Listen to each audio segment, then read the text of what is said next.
Hi there, it's Jill Tiney with Erkan Ali and Carol May as our guest for the Journey of Possibility podcast. It's the 24th of November. We're all thinking Christmas thoughts, getting ready for that time of year. It's silly season, people. In fact, it's Black Friday today. Looking forward to the conversation.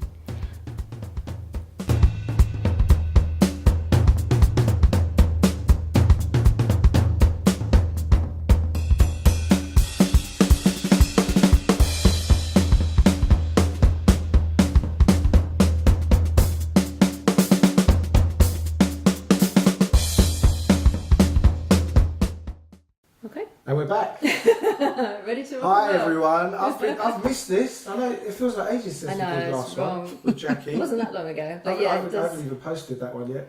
Oh no. Confession time. We're going to stack them all up. So we're here with Carol May, one of our wonderful collaborators. You turned up on the scene, what, May? In May? Was it June? No, June or July. Was it? Yes. So we were saying earlier on, it feels like you've been around for ages. It's sort of like you kind of landed in the nest and just went, right, me. Yeah, okay. that's it. It's like She hasn't pushed anybody out. Which no, is good. no kids out of the nest. I never would. I would be like this. Yes, you're a nurturing woman. All inclusive. Yes. Yes. Yeah. I was just going to say, I like the phrase when you first came, the very first meeting, you stood up at the end and you went, "These are my peeps," and it's kind of synonymous with you, isn't it? It is and wherever now. you've gone, we kind of, and it's true that because of that, you've slid in and become part of the community so quickly that me and Erkan are going, "Oh, she's been here for at least a year, maybe 2 years." Is it? Just it feels like it's been forever. It's so lovely. It feels the same for me. That's I have to say. But isn't that quite amazing that you can turn up at a community and just feel like this is home? Yeah, it felt amazing for me, and within 10 minutes of you starting to speak, I'm like, You didn't want to run out. Done deal. No, this was like, we locked the door on that. okay, this man's talking my kind of language. I can actually be who I really am here. Yeah. And because of that, it's like, okay, I can relax now. I don't have to think anymore about what I'm saying before I say it. So there's a level. So one of the things we talked about there was authenticity before we started. Yes. There's a level of the filters have disappeared. There's just Carol May interacting with this community at that level of authenticity. But before we kind of go further down that road, what was it you heard in that first 10 minutes that made you go? And then obviously it's like sometimes you hear something that, is it too good to be true? Is it the real deal? You know, did you have a concern for that? Or was it like, no, come on in, the water's lovely and that's it? You know? Yeah, I had no concern for your authenticity and what you were saying. And I think because I have learned to, if you like, pick up on people's energy so that my intuition goes, no, no, no, no, no. And if it doesn't do that, then it's okay. Yeah. So, and you were talking about the bigger picture in the world today, and issues in the wider world, and why they're there, and BeCollaboration being one of the places to discuss this. And I thought, okay, because I spend a lot of time on my own, because I live on my own now, and I thought, great, I can have these conversations here. These people are talking my language. And so I just relaxed. It was just like, yeah. So how did you come to find out about us in the first place? You and I we connected on Facebook. And do you know what? I have no recollection of how, why, or anything else. It's funny, isn't it? Yeah. So in essence, not only had you come to the room and gone within 10 minutes, I feel comfortable, but you'd actually walked into a room full of strangers. Yeah. Because we had never physically met No. at all, and you hadn't met. Well, there might have been people that you've met along the way afterwards and go, "Oh, I didn't know you went to BeCollaboration." Yeah. But most people. So to walk through that door in the very first instance, so that was quite brave, really, wasn't it? When I think about it now, Yeah. probably, but I've become brave in my old age, and I've come from a place of being married and doing things as a couple to realising that if I need to do anything, I do it myself. Yeah. And that it's okay to walk into a room.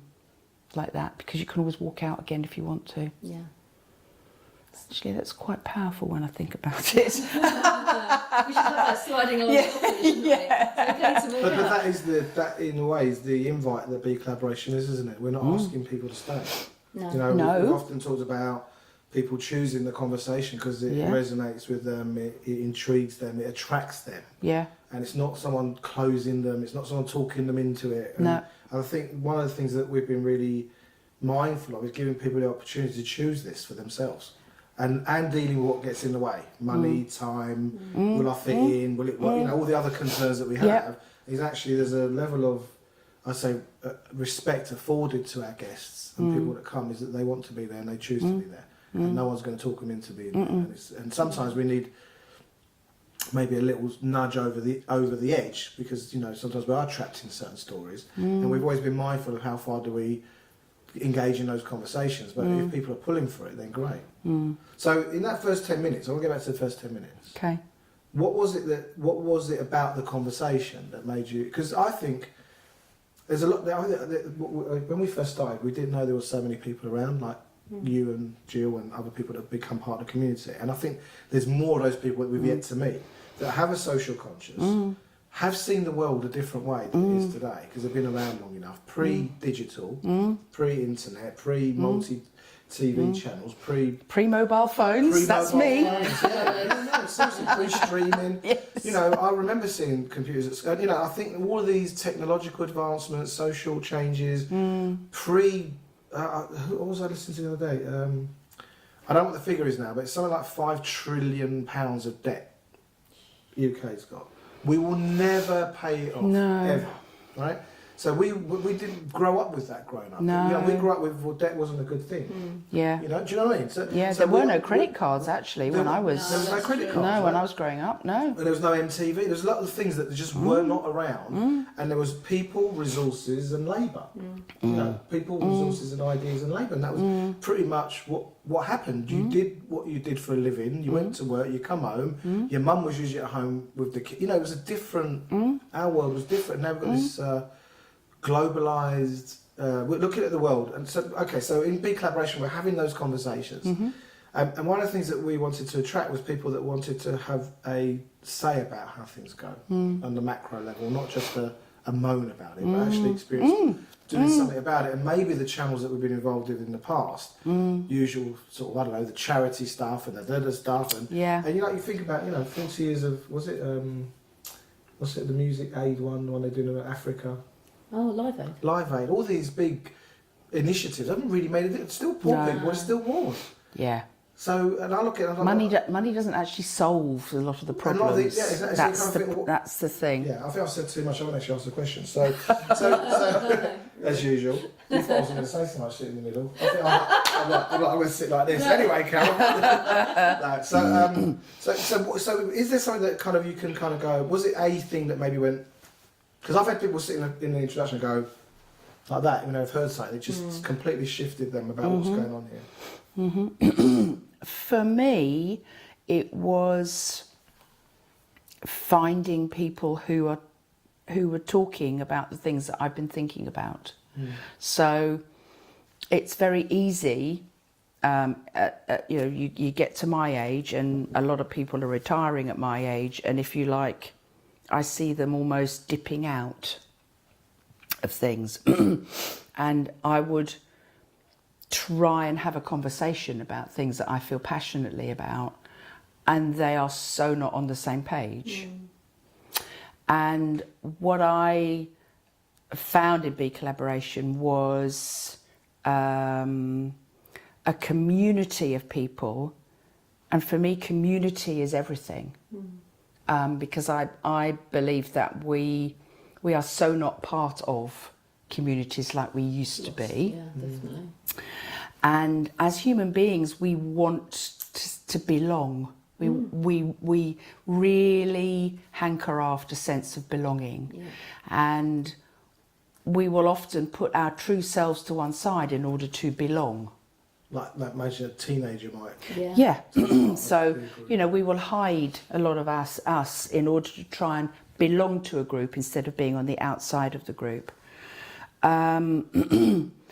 But I'd been through all of that. I spent a lifetime being on the outside. And then I discovered within 10 minutes of BeCollaboration a group of people where I could be on the inside. Because you were all talking, or you were specifically were talking about, you were describing things that I felt and that I had been thinking about, and encouraging the conversation.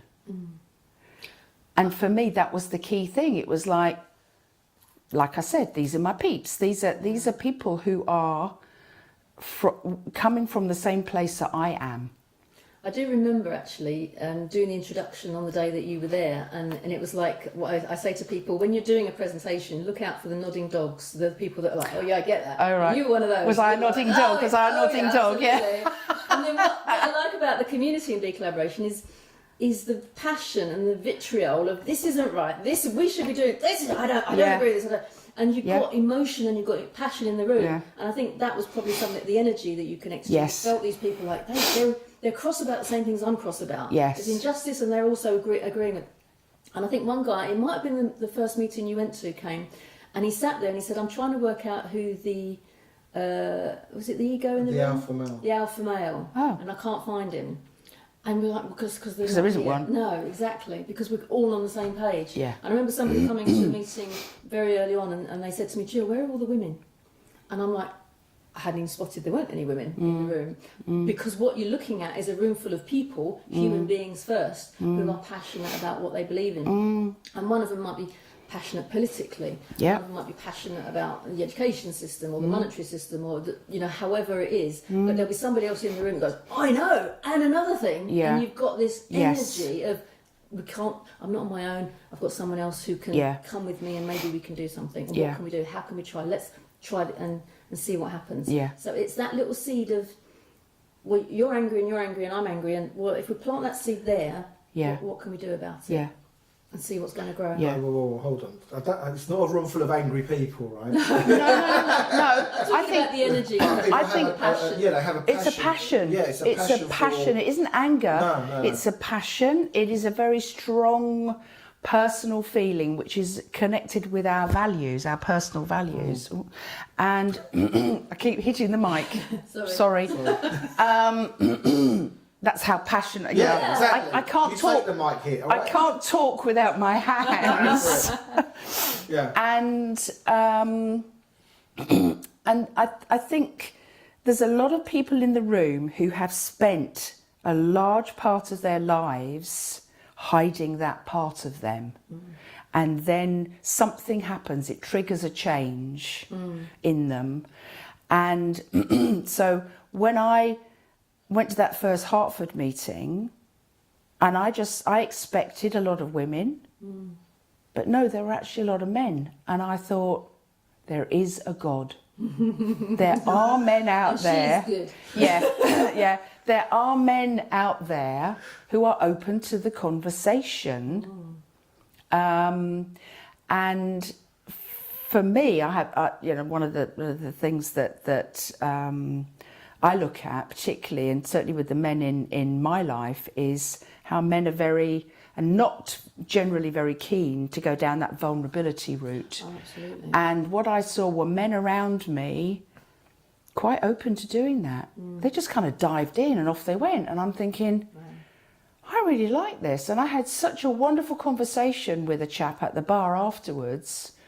And I felt nothing to do with business or me, actually. It was all to do with him.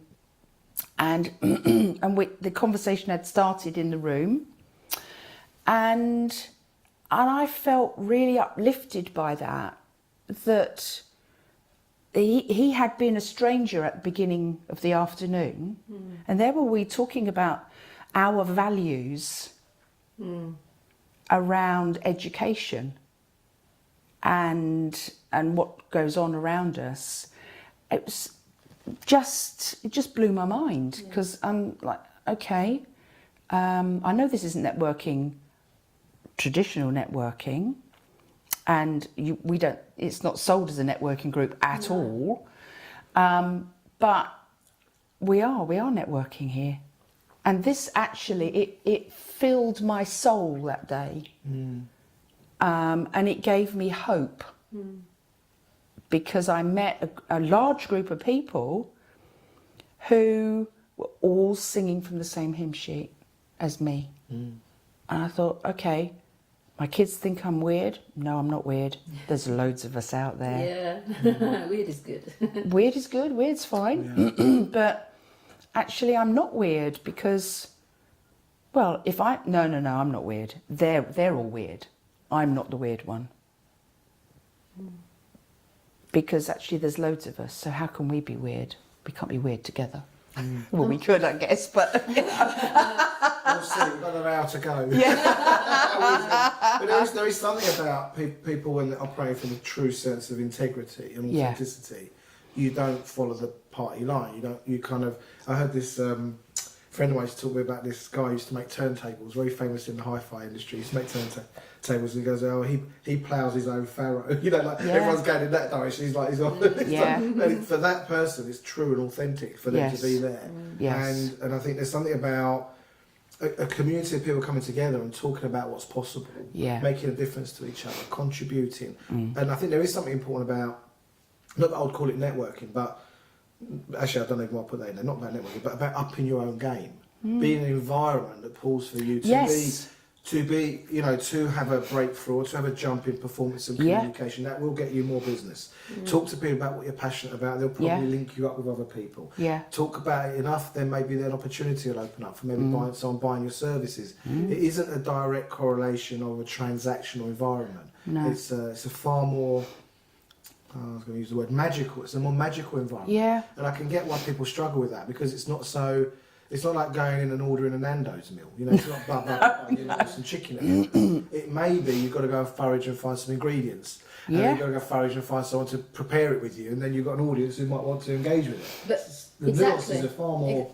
Yes, more subtle, but the opportunity is there. So it's sitting there, and what we say at the very beginning of every meeting is, what are you going to take from this? Yes. What are you going to hear? Who are you going to talk to? What is it that's something that... I was talking to a collaborator earlier, beginning of this week, and I was saying, look at the people that have come in and gone, I love you, I love you, I love you, follow me, we're doing this. I think there's quite a few examples of that, where they've taken what they need. They've sat there and gone, okay, so I'm doing this project and you'd be really good for that, and you'd be really... And they just go and say, look, are you interested? Someone's, yeah, definitely, I'm up for it. I mean, Beiju is a classic example with the way On Spirit is going now. It's like, well, I need contributors, can you contribute? I need some support, can you do me some admin? I need this, and people are like, yeah, great. And they want to give back, they want to support and they want to help. And he's committed to the group, and he comes to the meetings and he shares and all that kind of thing. I think the people that come and sit and go, well, there's nobody here that would buy my stuff, therefore this isn't going to work for me. I always want to turn it round for people and go, it's not the group that doesn't work for you, it's that you that don't work for the group. And that can go anywhere. If you're talking about your business, if you're in Tesco's, you can find someone you can talk to that can work for you. You just have to be open to that opportunity and that possibility. And whether you're in BNI, I know so many people have said to me, oh, Gill, BNI doesn't work for me. Oh, it doesn't. And it's like, no, you're not working for... If you follow, and that is just a business in a tin, isn't it? You follow the line. You do that dot, that dot, that dot, that dot. This is what you get out at the end of it. Well, as you say, we are not as strategic as that, but the anticipation is still the same. You come, you're in a community of like-minded people who are passionate possibly about things that you're passionate about. What could you do? What's possible? Think outside the box. I think we're strategic. I don't think we're formulaic. Okay. Do you know what I mean? It's like, here's some ingredients, go and make what you will of it. Rather than going, we have the... These are the ingredients to make a Victoria sandwich. Yeah. It's like, do what you like with it. Well, we have the kitchen, you come and cook. Yes. As opposed to, this is how you make a cake that could turn out exactly the same as everybody else's cake. Let's create something. And I think that's that. I mean, it's a bit like a blank page. It's quite a, you go blank page. It's because also, if you're going to put something onto a blank page, it's saying something about you, because it's there as a blank page, and you put something down, you've now created into something that actually is an expression of you, which is far more intimidating for people. And that makes you vulnerable, doesn't it? Because makes you vulnerable. So that's kind of got you here. What Carol May? Where did you? Where did I spring from? Yeah. Where did it all start? You're in Hertford now. I'm in Hertford now. You're local to our Hertford meeting. Yeah. I mean, you weren't always, were you? I was a farmer's wife. Yeah. And I was. Did you chase the rabbit? I was. I was a. Don't let the farmer. Was it? This is the rabbit. Run, rabbit, Run, rabbit. Run. How do you?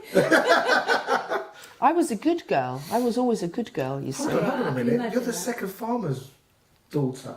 Wife. Or farmer's wife. Yeah. Because Jackie's Jackie's the farmer's farmer's daughter. Yeah. You don't have to be in the farming profession. No. It's fine. It's fine. Nothing to do with farming, not at all.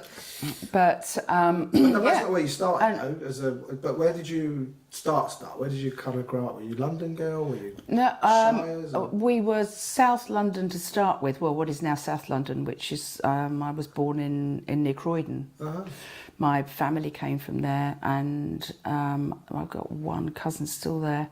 But we moved up across the river. Ooh, abroad. Oh, don't go north of the river. When I was 8, we moved north of the river, and lived in Essex, and then we moved to Stortford when I was 11. So I am a local girl, really, and so I didn't, I never moved very far away. I went to university in London, so I've just kind of sort of. What did you study at university? Home economics. Oh, right. And is that because when you say home economics, I think cookery class. But it's not that, is it? What? That's a little teeny tiny bit of it. So what would but home economics is? It includes psychology. It includes because it's all the stuff around advertising and media stuff, food photography. I wish I'd done that degree. And all the science around all the equipment. What, within a home? Or Yeah, within so, washing machines and all that sort of stuff. And I can remember I had a 2-week placement at Hoover in Perivale. I knew that. I don't know why. Acton. Yeah. It's the other end of the central It's the line. building, isn't it? The Hoover building. Yeah, Which is now turned into flats now. probably. There was a Tesco's for it. Yeah. I was down that way. But yeah. I can remember this guy was designing the inside of a dishwasher with a standard place setting. So I said, okay, what happens if you don't have that shape of place setting? And he just looked at me. Don't ruin it for me. And he went, Start well, I with it. don't know. I said, just ask him. Yeah. Just ask him. Couldn't do hashtag just then, could you? No. And it's like, who is this girl? Bit of a girl that's come in and just kind of sort of, How old would you have been then? 20. Wow. Yeah. And so, I remember saying to my mother, I am never, ever going to be in front of a camera. I'm not going to do cookery demonstrations. Hello. And 3 eggs. yeah. Flowers. And none of that at all. And I actually spent most of my working life doing it exactly that. So, and I actually enjoyed doing cookery demonstrations, and we did some once for the Queen. Wow. Oh, cool. At the Ideal Home Exhibition. Yeah, I like Yeah. to. For an Arga cooker. Not that I think HMQ's got an Arga cooker at all, not anywhere even remotely in sight, but yes, I remember her. She's tiny. She was absolutely tiny. But that's where I kind of sort of honed my skills doing that, and that's something that I continued doing when I was married, because I had a huge, great kitchen, proper farm kitchen, which I'd created. Wow. I'd created this because originally it wasn't like that at all. Not when my mother-in-law lived there, I can tell you. A bit more like the Black Hole of Calcutta in those days. But so I used to get 25, 30 people sitting in my kitchen watching, and then at the end they get to eat it all, because there's nothing worse than going to a cookery demonstration. One or two people win the dishes and you don't get a look in. How does that work? I don't like it already. So I thought, no, I don't want to do that. So I set it up, and so that the groups would come every year. Some of them brought wine, I love it. They'd have a party. Nice. Sometimes the kids would come down in their pyjamas and join in. And my mother was my stooge. She was your Johnny. She was your pal. Yeah.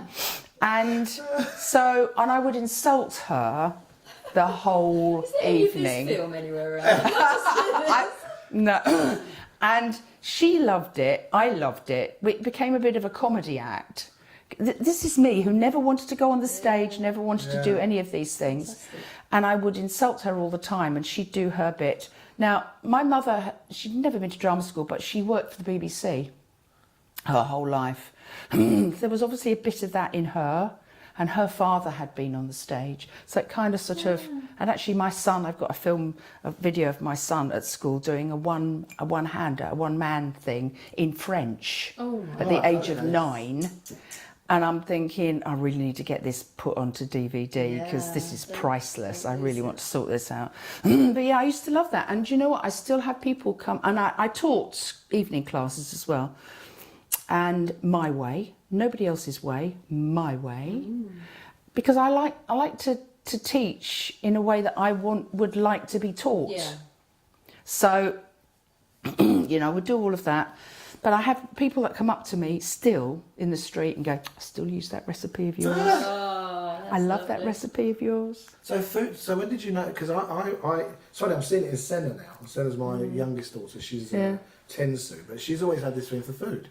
So if I'm cooking, she'll go, "Oh, Daddy, what is that?" And I can taste it. And she'll stir it and say, "She has this interest." She goes, "When did you start getting interested in food?" I said, "I remember I was about 8 years old, and I made this baked bean and beef burger curry. What I remember as my first dish."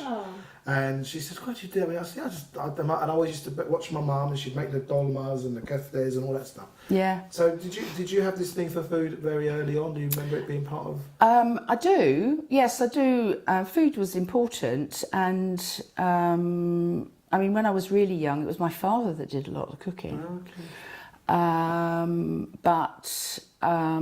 And then later on, my sister and I did the cooking because my mum didn't get in until 7 o'clock at night from London. So, food was a big thing. So how did you become a farmer's wife? That's what I do. She married a farmer. I married a farmer, yeah. I met him through my neighbour because I refused to go out with him, and he said, "Well, you might go out with a friend of mine." You don't like me, but here's someone else. And so I was 17, and everything was fine, and then went off to London, and he wanted to get married. I said, "No, I don't want to." So that was it. Dumped him. Went off with somebody else who was lovely, and probably, looking back, should have stayed with him. Who knows? But do you know what? I got scared. I suffered from very severe social anxiety at the time and panic attacks. Really? And he was familiar. So I went back to him. And yeah, I mean, I have 2 amazing children from that marriage. But you can look back and go, yeah, there was some really good times, and there were. And I loved entertaining. We had big parties up there. I did parties for the kids, for everything. I made cakes in the days before you could buy birthday cakes from the supermarket. I'm busy doing this, and I was the first mum at school that went, not doing the party bags for birthday parties, and everyone went, "Oh, thank the Lord for that." So I've always been a bit kind of rebellious. And my dad was definitely a rebel, and his oldest brother was actually a conscientious objector during the war and a communist. Wow. And I learnt this week, because my grandfather was a civil servant, and I learnt this week from a woman that said, if you work for the civil service, you can't have anything to do with communism or blah-de-blah-de-blah and everything else. And I thought, okay, I'll forgive my grandfather now for ostracising my uncle,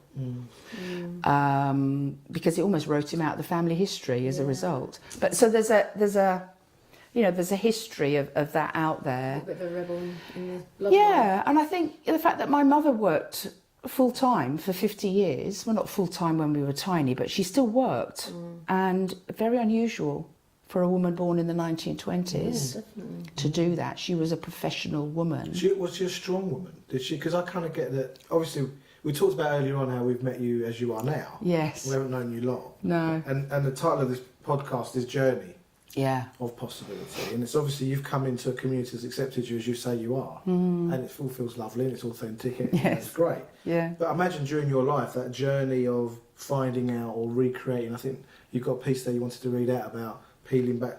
No, it wasn't there. It was in another Facebook post there about authenticity is finding yourself through the... No, authenticity is the daily practice of letting go of who we think we're supposed to be and embracing who we are.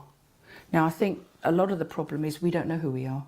We lose sight of who we are for lots of good reasons. Yeah. You know, things happen for good reasons. And we lose sight of who we are. And very often we wake up, and I think we wake up mostly in middle age. We wake up and we think, okay, is this all there is? Is this what it's meant to be? Is this how I'm meant to feel? Or in my case, I actually was numb. I had no feelings. I used food to numb myself and just not face up to all of the issues and things that are going on in life. And I have a friend who's a psychotherapist, and she said all my clients are over 40 because that's the wake-up time. Do you think that's where the life begins at 40? Maybe. At some point you look at your life and you go, you know, people look... I mean, that's the thing quite often people say to us about BeColl. It's like everyone's over 40, 40. Maybe they're the people that still remember how the world was and still feel socially accountable and also want to find themselves in the process. Yeah. But also, I think that's the only time in somebody's life when you've had the time to take a breather, because up until then it's strive, get the job, get the house, get the partner, get the kids, raise the kids, and then all of a sudden they're Get the kids out. and you're like, oh, hang on, I've got time for me now. But who am I? Yeah, I haven't got a clue, have you? Yeah. And I think also, you know, we've bought into that thing of I have to get all these qualifications. Qualifications mean I can get a good job. It's all the outside stuff. There's not many people that deferred from that, was there? There's not many people who said, I left school at 16 and did this, and, you know, travelled the world. It's kind of everyone... We all bought into... Nearly all of us will buy into that. And don't get me wrong, I encourage my children to do the very same thing because you want the best for your children. Now, you know, my son went to university, my daughter chose not to, but she could have been running Stansted Airport at 20 if she'd stayed working for Ryanair, because that's the sort of girl she is. And she's now running a massive, great international organisation at the age of 32. And I look at her and I think, I could have been that. I could have been that woman, but I didn't. And I didn't do it for lots of reasons. And there's no blame attached to it, but the reasons I didn't were partly my programming from childhood. And your programming comes from parents whose programming came from their parents and so on and so forth. So there's no right or wrong, it just is. But I guess there's a certain amount of, you know, macro societal kind of conditioning. Yes. And at some point, if it happens, one looks at their life, looks in the mirror and says, hold on, is this it? Is there more to me than this? Yeah. Is there something in me that's pining to get out? Yeah. And I think, I mean, I have a different story to yours and Gill's. Obviously, we're all different. But to me, what I know about you is that you woke up, in your way of describing it, not long ago. Not long ago. I was only 59, a mere strip of a girl. Not even 60. Not even 60. Yeah. At some point, you know, something, I mean, imagine something occurred or there was a set of circumstance or, you know, something got you to go, hold on a minute. Yeah. Was there an urgency about that once you got it? Or what triggered it? What triggered it was, I'd been searching my whole life. I didn't know what I was searching for. I just knew I was searching. I just knew somewhere deep inside that this wasn't how I was meant to be. The woman I was meant to be wasn't what people could see. And I was not an automaton, but I kind of went through all the expectations of grammar school girl, farmer's wife, mum, member of the PTA. It might be slightly insulting, but were you just accommodating What?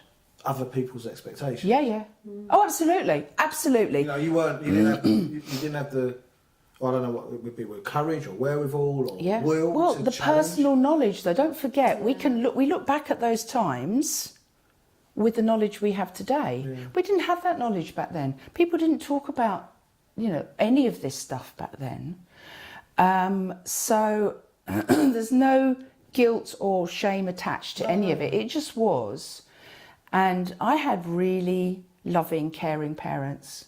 So there's, absolutely nothing wrong.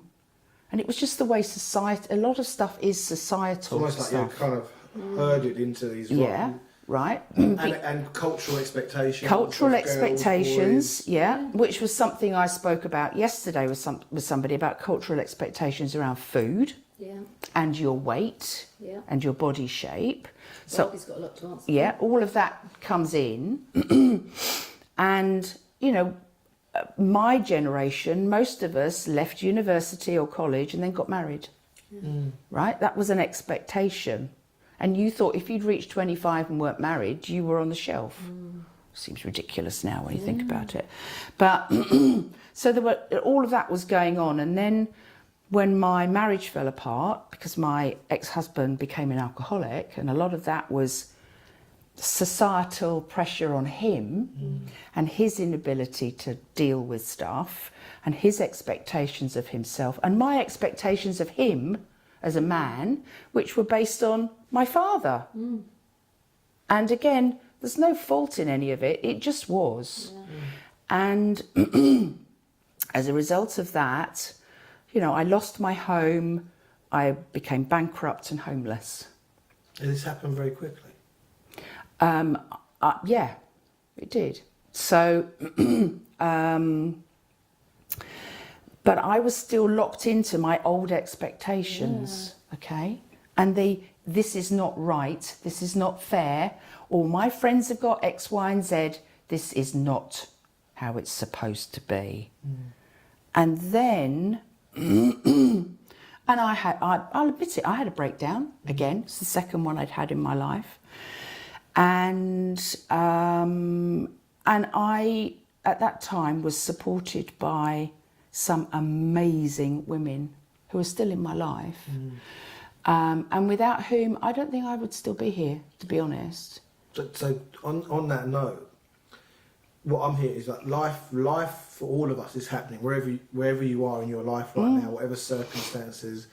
But I kind of get at some point there's really valuable to have people around us. Yeah. Community. Yeah. I don't mean just a 1, 2, 3 friends, but No. a group, a collective of people that are taking responsibility for each other, as opposed to individual personal relationships. But actually, the context of community is not always personal.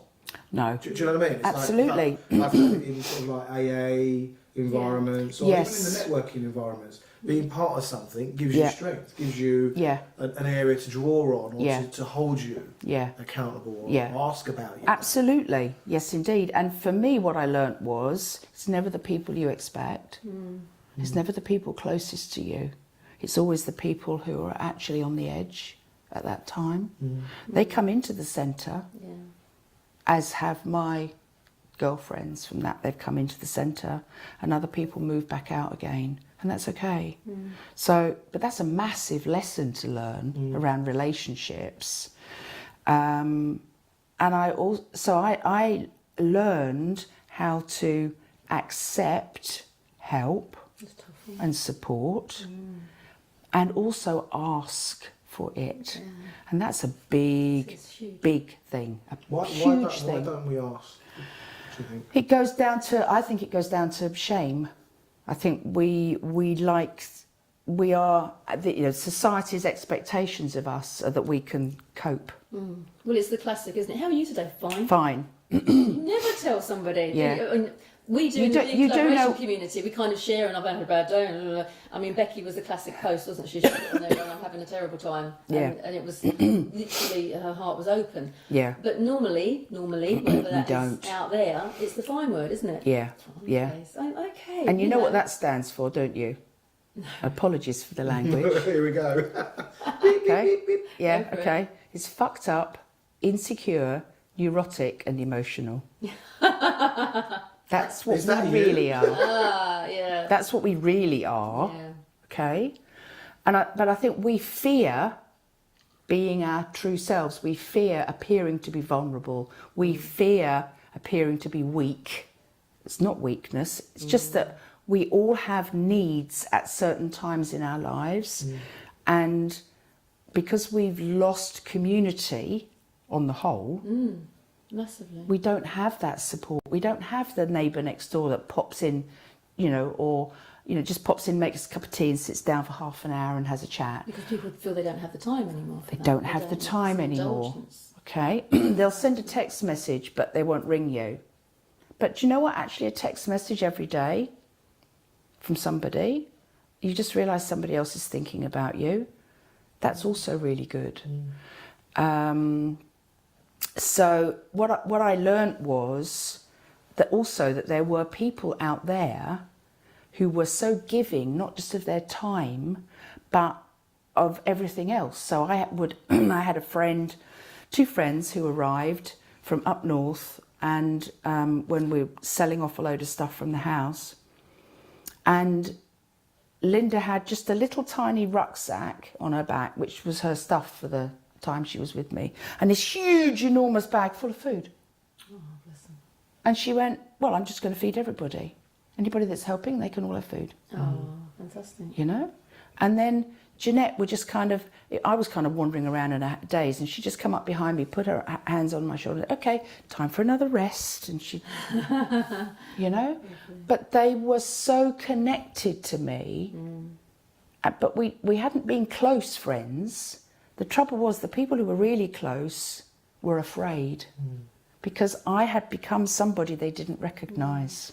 And that goes back to society and the boxes we put people in and the expectations we have of them. And so then we don't want to be outside the box because that's a place of vulnerability. But for me, that place outside the box is the place of deep learning. You learn about yourself, you learn about others, you learn about, I learned about gratitude at that time. And that wasn't kind of, oh, I'm really grateful, thank you so much kind of gratitude. It was just, thank you, universe, I am really grateful that you have sent me these people to hold me up at a time when I would otherwise haven't been able to stay upright. They say the universe provides, Absolutely. Let me ask you a question. So- So what would you describe the awakening as? So the Was it the actual awakening For you? was let's say 4 years ago. I did some work with a coach called Wendy Harrington, and I'd done some work with Wendy before, and she contacted me and she said on Facebook, and she said, I want to develop a new program. She said, would you work with me? She said, for free, and we'll do this, and we'll have weekly calls and everything else. And so she said, I know that you're open to change, you're open to anything really. So I said, yeah, I'm ready now I said, I am tired of being this version of me, really tired. And I said, I don't want to live like this for another 40 years because I'm going to be 100, I'm determined I'm going to live till at least 100. She said, okay. So we just had conversations. And what she was doing, and I don't think she realised, but it's to do with the 3 principles. So it is just about, you can't change, it's not changing yourself from the outside in, it's the inside out. And I had a lot of issues around anger and shame and that sort of thing. and irrational stuff. You know, Brene Brown talks about you make up stories with 2 points of reference, and actually they're not true. You know, you just cobbled this story together out of your imagination. No, actually, it's not true. So, you know, Wendy would challenge that in me, and she said, "Do you really think that's going to happen?" So I said, initially I would go, "Yeah, I do." She said, "Okay, I'm going to ask you the question again. Do you really think that's going to happen?" "No, of course it's not going to happen." "No, okay." So you could let go. But the thing is, when you're unchecked, Yeah. that momentum, that being, that Oh, thinking, absolutely. it's got to perpetuate, isn't it? Because if you Yeah. suddenly go, put a spoke, you know, with a spoke, Spanner in the works. stick in the spoke, Yes. or whatever, Stick it in- kind of stops the story. It Yeah. kind of jolts you out of that Yeah. that story or those reference points, Yeah. or the decisions, or it's starting Yeah. to shape your experience. Now Yeah. it's not down to what's reality; it's what you're No. creating in a reality. Yeah. So that brings you to that space where you are sort of 4 or 5 years later. I remember you saying you've only been born 5 years ago. I was born 4 years ago. Yeah, 4 years ago, which I think That's is how I begin my story. It's brilliant, absolutely brilliant. Mm. So now you are where you are. Obviously, food and nutrition is still a big part of what you do for people. Mm. Explain a little bit about how you help people and what you do for a living. Okay, so food and nutrition is really, it's a foundation stone of what I do, because there's so much misinformation out there. There's too much information. Too much information. People don't know what to do, and then there's all this pressure to be on a diet. So one of the key things I teach is about ditching the diet. This isn't about dieting. This isn't about restriction. This is about how are you feeling inside about you. So yeah, I could write an eating plan if you want me to. Not a problem. And you could go, don't like that, don't like that, don't like that. That's not really very helpful, is it? So let's look at why. Why are you unhealthy? Why are you the weight you are? Why do you think that's wrong? Who says it's wrong? At your age, you know, actually at my age, and I'll say it now for the camera, I'm 63. At my age, my body is not going to look like it did when I was 21. Sorry, that's not going to happen. You know, there are scars on it from C-sections. There's stuff from life. There's all sorts of things going on. And you know what? Men have the same. Well, they don't have the C-section scars, but they, you know, they do have Appendix, all sorts of things, right? Our bodies change because they're meant to. Yeah. Okay, so let's just look at why you want to do what you want to do. What is the outcome you want? Why do you want that? Who says? Who's the voice in your head that says You've got to look like Barbie. you've got to be thinner than that? You're not healthy because your BMI ain't 25. Actually, the BMI thing is so old hat, because that was Good, I never understood that. it was set up by pharmaceutical companies, Oh, not right? It's got no relation to health. It's the same as your cholesterol should be 5. Really? Who says? Good, another one. It's another one, okay? So you can throw that one out. Yeah. What your cholesterol needs to be is your normal. Yes. How do you find out what's your normal? But you know, you've just gone right up my street. Haven't you? Because you know you can't sell people crap if you don't give them something to measure that they can't have. You know. Yeah. As soon as there was this thing about getting everybody on statins, wasn't it? Oh, You know, we're going to have the whole population on statins. there's so much information out there and about how bad that is. Oh yeah, absolutely. But it Yeah. doesn't matter that it's bad. It's products. You know. Yeah, exactly. And some of the biggest corporations on the planet are pharmaceutical. Yeah. Some of the biggest corporations on the planet are food and they're food and drinks companies. You know. Dieting companies too. Exactly. It's an industry. It's an industry. Why is it an industry? Because it doesn't work. Exactly, because if it did, you wouldn't have anything to sell people. would you? No. Because once they kind of got what they needed, they wouldn't need Yeah, you. and do you know what pharmaceutical companies are now investigating? I heard this week. They are trying to develop probiotics. You don't need to develop probiotics. You can have some yogurt. You're done, aren't you? No. Okay, you can, but That's why you go to nutritionists. yes, there are different. You need different ones for different issues, right?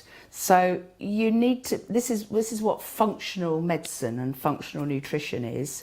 It is about looking at what they now call the microbiome, which is your gut. So your gut contains the same cells as your brain. So they started off life together. So they're connected by the vagus nerve. That's why you have your intuition, don't you? Yeah. You know, kind of. Yeah. 90% of serotonin is made in the gut, not in the brain. How cool is that? Yeah. So actually, you could change your food just and stimulate- change your mood. Yay, chocolate! No? No, yes, but it has to be good quality. Indeed. Yeah, and that, I think that is a real Little part of this, isn't it? Because quality. it is really hard to go, you know, to the supermarket Yeah. and meander through the aisles and buy quality food. If you think it is, yes, okay, I'll buy that. But Well, no, actually, if I you- don't if- buy it. No, or okay, can. but Nice one. I'm just saying, there's a lot of things you could buy that are not. Yes, so let's Unless look you're at why. conscious about Let's where look you at go. why you would. Why would you? So that's what I do with my clients. I go, let's walk around the supermarket then. Let's do that. Come on in. Let's see. Right, we're off to Sainsbury's. We're off to the Sainsbury's, okay? Let's see, what would you normally buy? Why? Why would you buy that? You know, I walk round with my glasses on my head, my reading glasses, looking at all the ingredients. Takes me ages to I do don't my like buying shopping. food if I've got to look at the ingredients, so I'd rather not buy it. And so I'm not buying it. Yeah. My friend, local friend, she has a blog called My Messy Kitchen, which is fabulous. It's great fun. And sometimes she go, what food shall we test next week? And we'll put it all up. So we've done things like pesto and mayonnaise and tins of tomatoes. Really interesting stuff, right? So some of the basic things.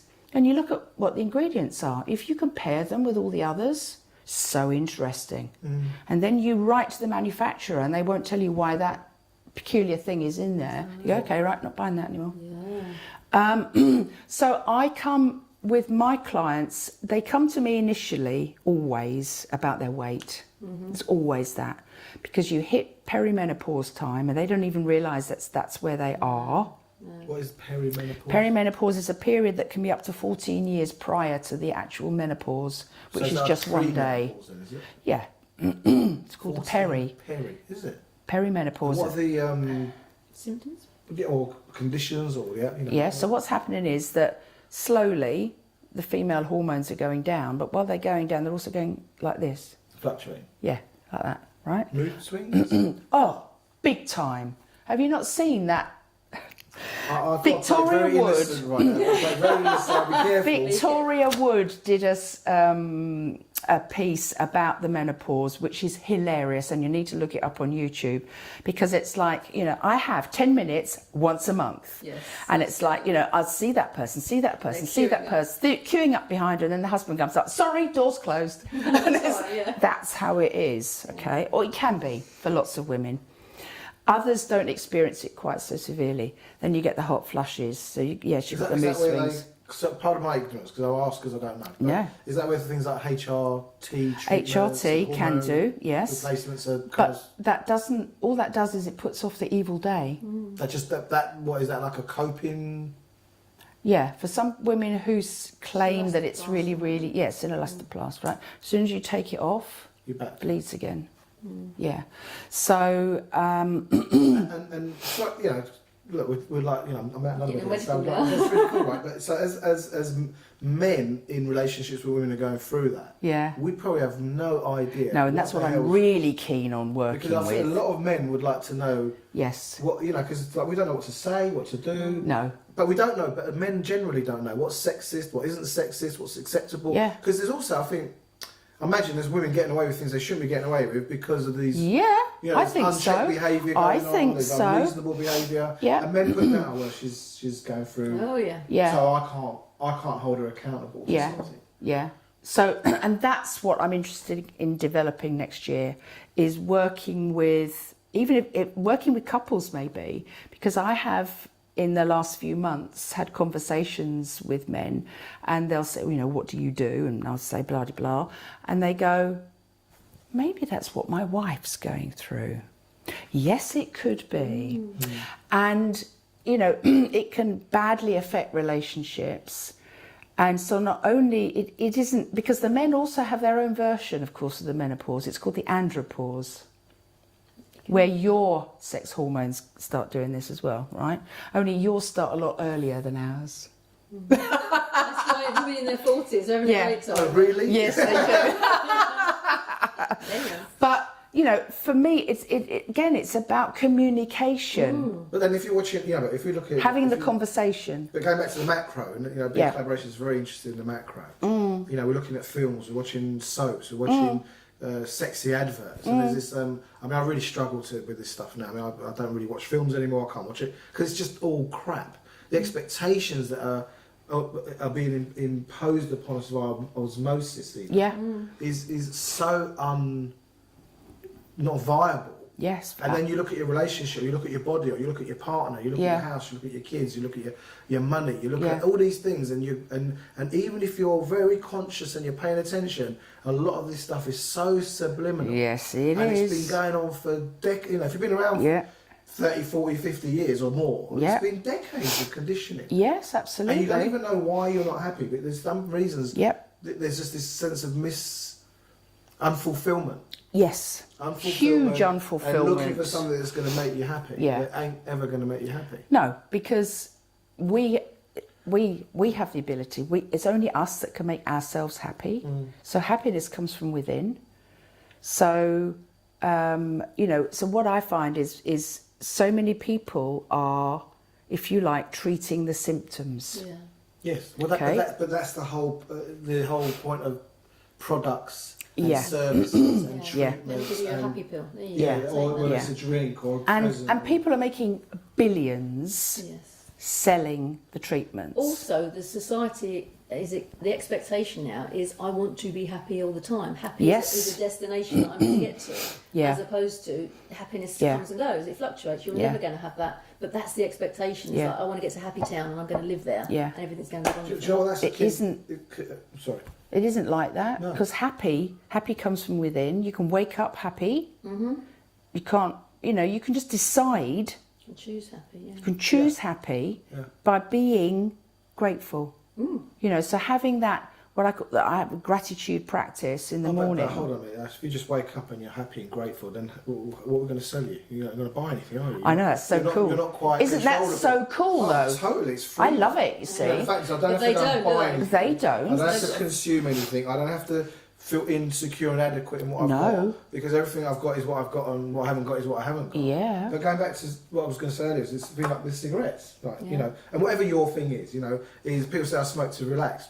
Well, the cigarette guarantees you don't relax. It's the opposite, isn't it? So you go and buy something, or you go and consume something, and let's stick to food. Yeah. I know food for me is big. It's a big thing, and I know it's a comforter. It's it turns you into some kind of like there's this kind of hypnotic state when I eat sometimes. So when I get home, I can't get my food. You can't really give up cigarettes, and they're over there. Can't give up food. No. It's really hard. But what you can do is change how you think about it. But that is linked to how you think about yourself.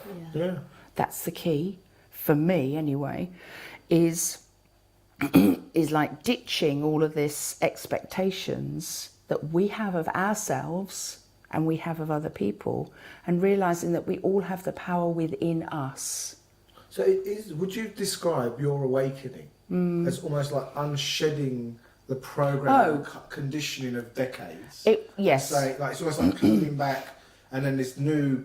I took off this enormous rucksack that went from here right down to the floor. Dropped, isn't it? And then you kind of literally come out going... Like, a bit like, was it Total Recall when he kind of pulls himself out? Arnold Schwarzenegger comes out. Because when I finally got it, and Wendy went, hallelujah, it was like, because I just let go. I just decided, she said, what if you just let go? Just let go. We would do meditation and all that stuff. And it would just, then I suddenly realised, poof, it had gone. Okay. And then I realised I felt lighter, and then my body started shedding weight it no longer needed to hide behind. How cool is that? Lovely, yeah. And you're not even trying. Whoa. You're not on a diet, you're not denying yourself. Yeah. You're suffering for your cause. It's like, okay, this is interesting. This goes back to BeCollaboration. We talk a lot about be, do, have, and the whole essence of who are you being. So if you are being a strong, fit, healthy person, are you going to shove 10 donuts down your face? No. You're not going to do it, are you? But you can allow yourself one, particularly if it comes from Dorrington's, Yes. because they're the best donuts Obviously. on this earth. I agree, yeah.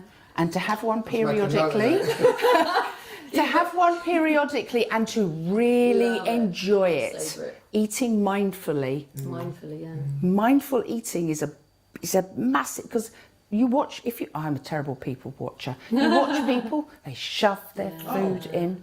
You know, it doesn't touch the And sides. quite often doing something else. You're reading or you're listening Yeah. or you're watching TV or Yeah. you know, it's very rare that you sort of sit around the table Yeah. and have Yeah. a civilised conversation No. with somebody while you're eating. Exactly. But I brought my children up like that, I know. and they now eat round the table My kids themselves. do, yeah. It's interesting, you know, because we had family conversations and we used to have family meetings. Yeah, me too. Somebody said, Family rounds. well, yeah, You actually, need that, but, you know, when I first started my counselling training and this chap said to me, so, you know, we were talking about something and I said about family meetings and he went, I've heard about people like you, but I've never met one before. Oh, well, there's the other one over here. Yeah. Let's do that. Yeah. Okay, this has got a problem. We need to sit down. We need to sit down. Yeah. But again, we always had breakfast together, sat down around the Yeah. table, had breakfast, and we always had dinner together. Yeah. And we'd sit there, and Nicola, from the age of about 6, would go, "So, Mum, how was your day?" And it's like, and it was fine. Something you've had that's good, and if you've got a problem, Yes. that's when you talk about it. Yes. If you're having dinner, and go, "Well, what do you think we should do about that?" Yes. I'm not really sure.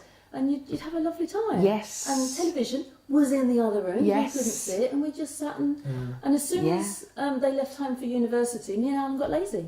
Oh, Should we have okay. entree? Should we watch it on the telly? What's that all Oh. about? You know, and you Yeah. get into Blame this Alan. bad habit. Yeah, I think so. Yeah, Yeah. let's blame Alan because he's Sorry, not here. but, you know, Yeah, so sorry. Can I ask Sorry, a question, Alan. Carol? So Yes. if people are interested in looking at their food, I imagine you're coaching around food and nutrition, and I get the whole thing is like, why would you be eating that rather than talk about what you're eating? You talk about why would you? Yeah. What you know, I can get completely the flip of that. So if someone wants to get in touch with you, how do they get in touch with you? We'll put the links at the bottom anyway. Yeah. But, Okay. So I'm all over social media like a rash really at the minute. So I'm on LinkedIn, I'm on Twitter, and I'm on Facebook. Just look up Carol Mack. So yeah, just look me up. So my Twitter handle is @Carol May. Do you have a I think- website? Thought of that. Not yet. No. No. No. Ooh. Do you know what? Because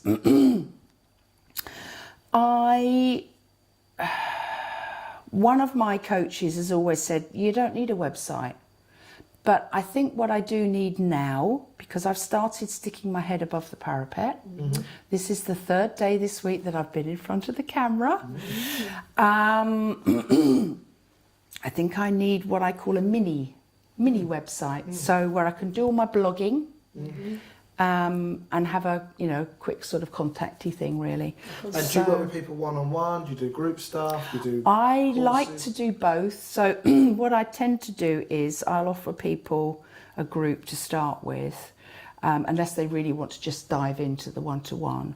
But even with the one-to-one, they have to buy into a length of time because it's no good. You're not going to one visit fixes. Nah, it doesn't do that. This is a journey. Well, you're breaking up the patterns of a lifetime, aren't you? I Yeah, suppose. and everybody needs a different amount of time and attention. But a group can I like working in a group, but some people don't like being in a group. So I think you need to offer both. Some people like the community of a group and the cross-group conversation. Dynamic, isn't it? Yeah. And what I used to find working in a group is that some people didn't want to say a lot, but they learned a lot from the people who did say a lot. Like dynamic in the room. Yeah. Absolutely. What So I about do like the that. future? Once you've got your website up and your blog, Yeah. what's your dream for Carol May? This time in 5 years' time. Oh, this time 5 She's years 10. time, This time yes. next year, I want to have got online courses up, so that it's not just about me. I don't want it to be just about me. And maybe, you never know, having taught other people how to do the same kind of thing, about working from the inside out, rather than focusing on the food, because food's not the problem. No. We are the problem. Because it doesn't jump in your mouth, does it? You have to choose it when you go out. But there's no blame, there's no fault, there's no nothing. It just is. Yeah. And I know from my personal journey that there were layers of it, like an onion. I took a couple of layers off and thought, right, I'm fixed. I'm sorted. Lovely, no. But actually, we're never fixed. And we're not fixed because actually there isn't anything to fix. It just is. But on our personal journey, we might want to feel or be or do something different. So how do you think BeCollaboration is going to fit into your future? I love BeCollaboration. It's just because it's the community, and I know that I can ask for something I need within the group and get it. And that also I'm there for other people if they ask, and actually I can help with that. The important thing for me is about community. So it's not, you don't have to see people all the time. It's like an old friend, really. It's like, you know, you can just pick up the phone and everything's just the same. Yeah. And, you know, I've been to all the groups with you. Yeah. Which is Fun, fabulous, and they're all different, and they're They've been all on the journey as lovely. well. Absolutely, yeah. But it is, you know, each group is different. It's worth, for what I find is I get energised and enthused every time. Plug into the socket. Absolutely, but it's about going with an open mind, because you never know what you're going to learn, and it isn't necessarily stuff that you can apply in your work. It's about stuff that goes in here. Well, that's because, you know, the format of the meetings are self-teaching, you know, communities learning from each other. Yeah. And on that note, is Carol scheduled for a 9B9? No, not yet. No, when you're ready, tell me. Where? We'll slot you in. Yeah, We absolutely. need to do that soon. I think I could be ready now. I think so. Have you not thought of doing one, or you think I'll do one later? When I'm like, ooh, I don't know whether I want to do that I think we have yet. talked about it before, and you've gone, I'll let you know when I'm ready. Yeah. So, because it's been a journey for me, and you know, I lost my confidence hugely from all the things that have happened, and I hadn't realised how much I'd lost it until I started meeting up with other people, and then I realised how my world had shrunk, and it happens without you even realising. does happen without you realising. So what BeCollaboration has done for me so far is to give me that, I don't know, I just got a feeling that it's kind of, it's like BeColl is the parent and I'm the child, and everybody's just kind of going, okay, come on, up you go, we can support you, you can do this. Yeah. It's that kind of a beautiful way to talk about it. That's lovely. It's like, because we talk about it, we talked, I think in the book you quoted that the quote of, it takes a community to bring up a child, but it takes BeCollaboration to transform an adult. Yeah. And it's the contributory factors of everybody involved. Yeah. It isn't one person or two people doing it to everybody else. It's everybody doing it for each other. Yeah. And I think this idea of that whatever we're putting in doesn't go unrewarded. It all comes back again. Yeah. You know, and the more we put in, the more that value is. Whether it's, you know, I'm not going to name names, but whoever's contributing to that, it starts to build up this kind of, I don't know, this energy within the community. Yes. Yeah. It's actually quite. I can imagine if I was listening to this. And if you're sitting listening to this, I can really get you might be sitting going, what the hell are they talking about? Yeah. I haven't got a clue, because really, people don't talk like this generally. No. You know, they tell you how things are, Yes. they tell you how they should be, they tell you they're not the way they should be. Yes. But they don't talk, you know, when we first started, it's like we said that there isn't really a language for possibility. Yeah. You know, an authentic possibility, as in it isn't all done and dusted. There's something to play for, and however it is like you just said. There's no wrong in it the way it is. It's actually there's something possible that wasn't possible. In the outside world, people are more ready to tell you what won't work. Yes. That'll never fly. That's not going to work Yes. for you. And it's all the negative. So we're in that space of, you know, somebody wants to go. Was it? We had one thing at the open space session where someone was like, "I want to teach children how to communicate effectively with each other through online without adults having to get involved," and it was massive, absolutely massive, and nobody went. Everyone went, "Oh, that's brilliant!" You know, it was like this energy of that's possible. We don't know how, we haven't got a clue, but that is possible, and that's what I like about it. Is that kind of, it's not naivety. It's a realization that we know that everything is possible. We just don't know how to go from A to Z. We just know how to go to A to B to get you closer to Z. But actually, that is what the journey's about. The journey isn't about, you know, goal setting. I remember when I first learnt goal setting, and I don't do it that way anymore anyway. And it was, you know, we want to go from there to there, and I go, oh, that's so scary.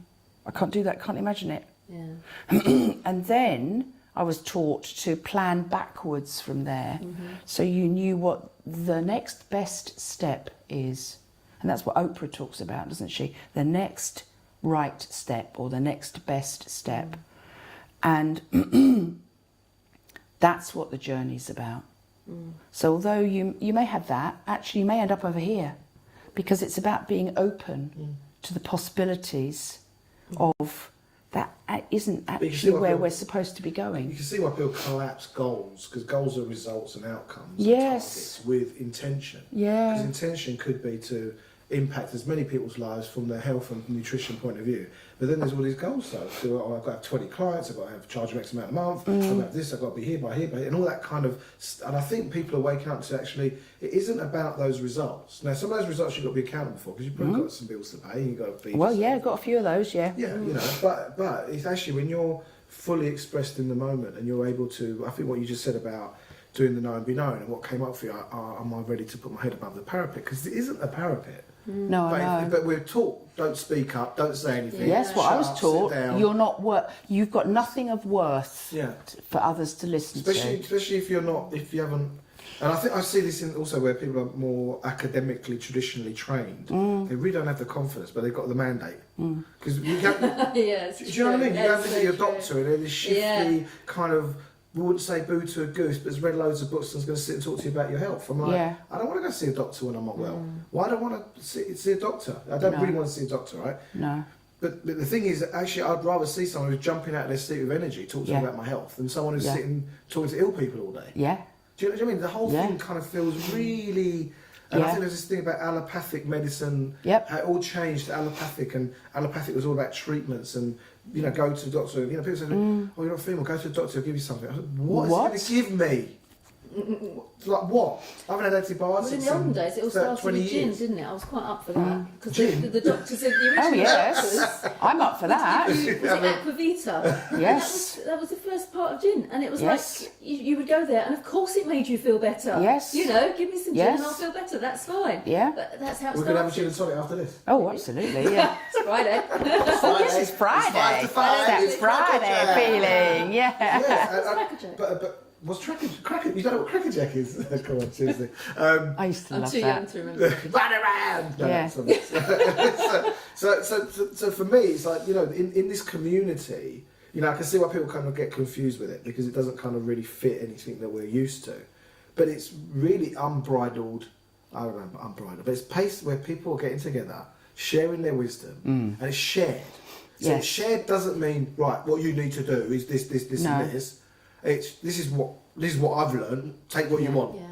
And we're akin it to this idea of a picnic. Bring your best dish, and you know. And the thing is, now we've been saying that for a while. I just noticed people aren't bringing their best dish; they're bringing all their best dishes. Oh, you want a pot roast? There's a pot roast. Oh, you want a Yeah. salad? There's a salad. What about Yeah. dessert? And suddenly people are coming with multitudes of best Yeah. dishes that have been accumulated over a lifetime Yeah. Yeah. of knowledge, of Yeah. And that's the trial value and of getting error. your 40 pluses in the room. Yeah, because Yeah. they How come, much have they got to bring? It's amazing. Absolutely. and also, the thing is though, even if you become very proficient in certain areas, there are parts that you haven't been down, and there's someone who's been down Always. that area. Someone's been down that area, so you know, you want to watch out for that if you're going to go that route. No, I did not know that. And every collaborating meeting, I sit there at the back of the room, and I sit there going, wow, this is great. Look at it, and from a point of view of not from the knowledge transfer, because the knowledge is whatever it is, and it's great. But from the way people are being with each other, like what you said, you turned up first meeting and you're sitting at the bar talking to someone about real things. Yes. We've been challenged on this a lot. It's like, we've been talked about that we overindulge, that we go off into too. I want people to. Not that What's overindulging about it? I don't think that. I think I it's don't. really. I mean, people said about this podcast. Why does it have to be over an hour long? I said, well, to be honest, I'd like them to be 2 or 3 hours long. Yeah. Because it takes time to nestle into a conversation. It takes time to churn. It takes time to go, well, they're talking about food. What do I really... You know, if you listen to this and you've got this view about food, maybe this conversation has got you thinking about food in a slightly different way. Just a slightly different way. And that slightly different way is enough. You know, that 1 degree difference will take you somewhere very different to that degree. You know, it's very different. Absolutely. Eventual Yes, outcome. indeed. Yes, indeed. And I think in a lot of the values is the courage to, you know, I think earlier on I joked about we're going to have a feisty one today. Yeah. We haven't really. No. But what about if we sat in and we actually had a row about how we see food, or we challenged each other? Because you may shift a bit. I don't think we should be afraid. No. To bump ideas together and see what comes out. One of the best things that I've said this before that came out of BeCollaboration was we had a genius slot about 2 days after the Brexit result. Okay. And somebody was brave enough to go, I think we should talk about Brexit, and everyone kind of went, Ooh. like that. And it was very much like that. But at the end of it, 45 minutes later, and there was 4 against, you know, it wasn't all one-sided. There were people and they were all brave enough to have their opinion out there, going, no, don't kill me for this, but I think this. Yeah. But everyone had respect for each other. It wasn't antagonistic. It wasn't vitriolic. It wasn't, you know, where you could imagine having a conversation down the pub where you'd end up getting cross with somebody and this... well, that becomes like juxtaposition, doesn't Exactly. it? I'm right, you're wrong. And I'm going to kind of win, or you're going to win, Yeah. as opposed to putting it in there passionately. Exactly, Yes. exactly. And that's what would happen. And then at the end of it, we kind of all came away going, oh, I didn't know that. That was interesting. And it was food for thought. And it was something, and you could see everyone's kind of brain going, no matter what side of the coin they were on, they all learnt something to So why are we so afraid of ideas? I mean, I think if you look at, say, I'm asking, it's a loaded question, really. I know the answer. It's fear. It is fear. totally It's fear And stepping- about appearing Yeah. to not know. Well, not just no, but also say something that other people don't want to hear. Yeah. Because if we look at our education system, it's all Yeah. kind of hurdled down the same Yeah. routes, you know. It isn't about. We've lost the art of conversation. Yeah. We've lost the art of just a general intellectual conversation about anything, anything at all, because we sit around the TV, we do all these other things, we're busy on our phones. You watch busy. people in restaurants and they're all on their phones, and you think, hang on a second, you're all sitting around a table together and you're not talking. I'm guilty as well. Do you know what's interesting? Last night we were all sat around a table having dinner. This was my 2 daughters, my friend's daughter, my friend and me. And my friend was the one that had the phone out, and the kids were like, come on, Fee, what are you doing? You know, it's like... You named her! We said it to her Named face at the and time. shamed. But she said, let's go take a photo. And then she put it away. That's It was okay. fine. That little recovery, wasn't it? Yeah, just about. But everyone... That's okay. But it was my kids. But that technology were telling me to put the really phone does. away. And Yeah. it gets in the way of It the does. real life action. And the What's thing going on? is, you're not in the room. No. When you're in the room, be in the room. Exactly. And I was taught that by a wonderful man and With your speaker, one. right? And, so for me, the thing is, how can you give people your 100% attention, which is what we all deserve, if you keep looking at your phone? Can I also add to that? 100% agree. When I'm in a meeting and people get their laptops out, We're in a meeting here. Why are you looking Why at are you that? looking at- Because yes. I know damn well it's a quick email there, it's a quick email there. And it's like, and I've just said something that's so important and you've missed it. Yes. And I just think, one, it's rude, but two, Yes. you are missing the opportunity to actually be They're not with in the people. room. And you could make that meeting from 2 hours down to half an hour if you actually Yeah. just focused on what the outcome Yeah. was. Yeah. Mentioning no names. But... Yeah. I thought you were talking about someone else. Are you talking about me? I think that's about I'm you, talking Erkan. about lots of other people, actually, not just you, but you are one of the culprits. Oh, okay. You said you wanted to get feisty. Yeah. You've got So Listen, you, I'm as bad as anybody. you're I not being promise in the you. room then, you see. I am as bad as I'm as. But, I'm not. but that's a big thing. It It's, is a big it's what thing. I used to say to clients. You know, I said, when you're in the room, be in the room. You know, focus on... And it's this, isn't Sorry, it? A can I little bit just of answer mindset. this? but it But is. you know, we do. You know, before the meetings, and you know, before we did this, we did our clearing Yes. and things to be in the room. Yeah. Okay, and I think that's missing from a lot of people. Yeah. They're not in the room. They don't have the conversations, and we miss out so much. We can know people for a long time, but never really know them because you Exactly. don't have that conversation. Exactly. No, and I think also within the culture of the community, you know, you said it earlier on about human being first, is people getting to know each other. Yeah. Not what they do, not their role, not their profession. No. You know, it's quite interesting in our culture.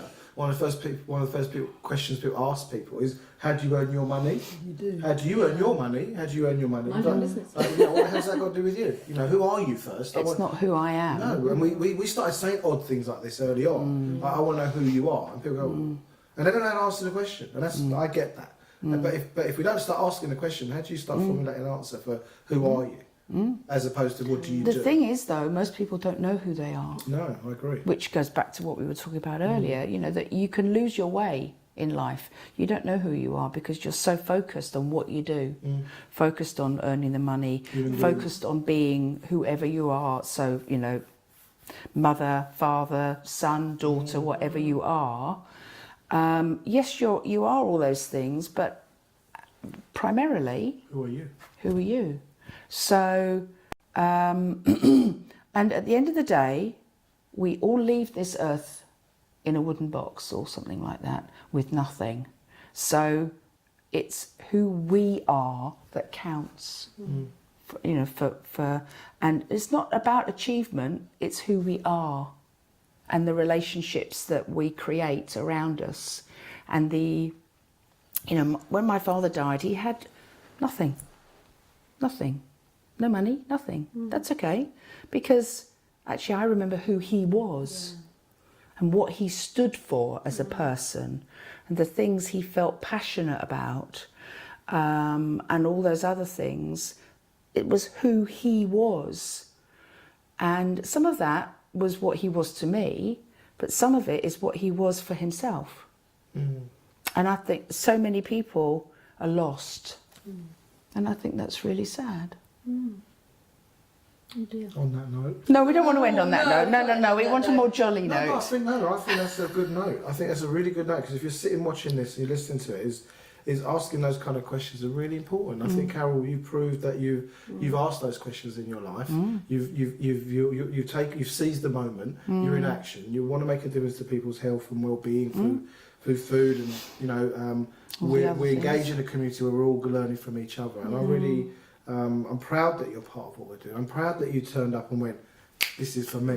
And you saw the value of it. And that's really, for us, that's a dream outcome. Because we always said to people, Jill and I from the beginning said, we'll share it, you work it out. If it's for you, great, get on board. If it isn't, we understand, we get it. It's not something one that, size fits no, all. it's an early No. days kind of thing. So Yeah. I think that's a really great place to leave it. That authentic, like, you know, really, what does your life count for? All done and said. What is it about? And if you've enjoyed what Carol's been talking about today and you'd like to learn some more, then watch out in the new year because she will be doing a Know and Be Known in one of our wonderful groups. Emails will go out at some point. So when you hear the name Carol May, go, oh, okay, that was that lady I was listening to. I'm interested in finding out more about her. So So you can find him on. Hopefully, we'll get her doing cookery demonstration at the same time. Would that work? I could do that. Yeah, I do. I love to We can talk. set it up, I love yeah. talking and doing at the same time. I'm not very good at just talking. Ah, I like to let's talk do and that. You should have do. got your chopping board. So, absolutely, that's mine. I can do all of that stuff on automatic pilot while I'm talking. That's my comfort zone. Yeah, lovely. Well, let's get I that want to sorted. say thank you Yeah. for joining us. I was really, Superstar. you know, it was like we actually didn't take us long to set this up and do it, so it No. was great. Yeah. Sometimes it takes us forever, so thanks for making it really easy. Yeah. I guess it's Thank you. so yeah. So if you've enjoyed the podcast today and the conversation, you know, comment below, share it, subscribe. You know, if you want to get more information about BeCollaboration, www.becollaboration.com. All our meetings, all the dates are there. Anything you want to add, Jill? Just to give you a heads up, the last meeting of the year is on the 28th of November in London at Butler's Wharf. Again, all the venue details and times are on the website. And one of the extra special things we've got going on the 6th of December is a book launch. Because I've eventually written the journey so far of BeCollaboration, which shares how we went from fear, scarcity and competition, and we're now starting a community based on... Are you getting your phone? No, he's getting the zapper. I'm getting them. Oh, okay. Love, connection and abundance, that's what it's all about. So it's at the Hertford Theatre. Again, you can find details on the website as well, and it's 5 till 7. Love to see you there, that'd be fantastic. So from Journey of Possibility, Carol May, Jill Tiney and me, Erkan Ali, this has been the Journey of Possibility. Take care. Bye. Bye. Bye.